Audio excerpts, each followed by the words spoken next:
Edge of the Scotch brand linerless rubber tape 130C at the top of the crimped connector.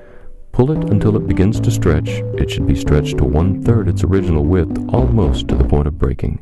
Begin wrapping it around the connector with each lap of tape overlapping the previous layer by half the width of the tape. We call this method of wrapping half-lapping. Wrap from the edge of the connector past the beginning of the cable jacket on one side. Hold the tape tightly and pass it from one hand to the other while pulling just enough that you feel the tape stretching. This will help you provide a consistently tight wrap. Then start wrapping back the other direction. Besides good electrical insulation, these layers of rubber tape will provide excellent moisture resistance. When applied correctly, the tape layers fuse together. If the tape breaks at any point, start at a point about 1/4 of an inch before the spot where the tape broke and continue wrapping past the point of break. Keep wrapping from an inch over the cable jacket on one end to the same position on the other until you have 4 layers of rubber tape. Once you have finished wrapping the final layer of rubber tape, place one finger on the tape and pull quickly with the other hand. The rubber tape should snap off cleanly at your finger. For re-insulating a connection, the rule of thumb is that you should build up the tape insulation to 1 1/2 times the existing cable insulation. Next, start overwrapping with Scotch brand premium vinyl tape Super 33+. The vinyl tape will not only add to the electrical insulation, but also provide mechanical and abrasion protection for the rubber tape.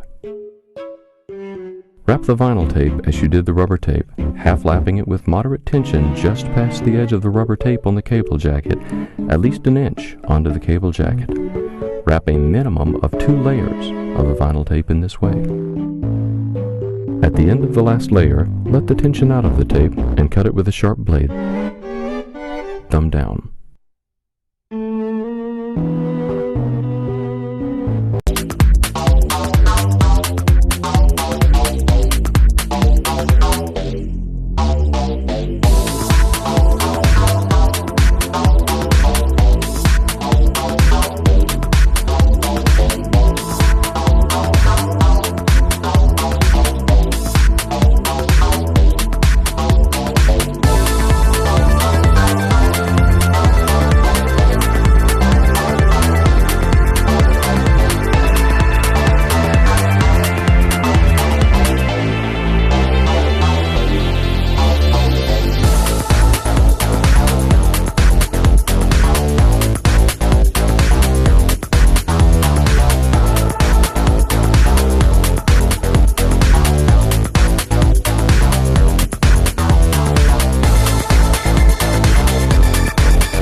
This one is used for 22 to 18 gauge wire, and this one is used for 16 to 14 gauge wire.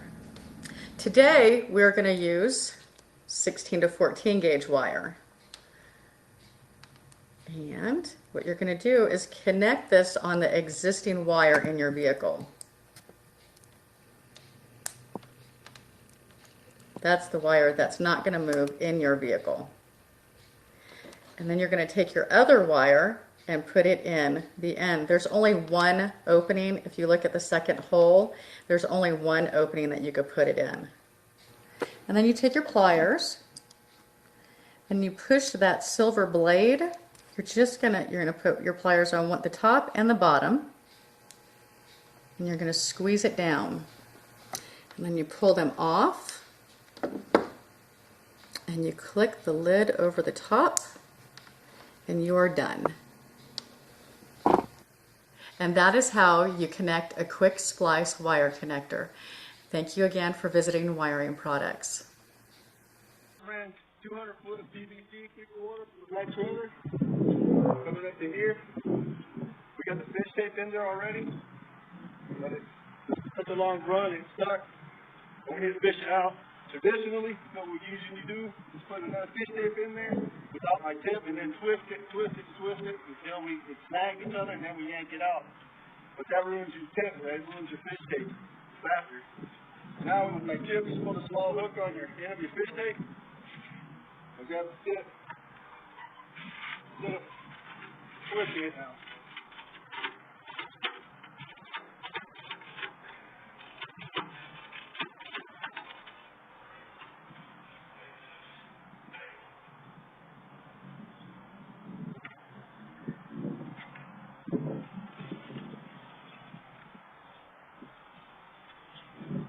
$10, and I just saved my fish tape from being twisted and bent by using my tip.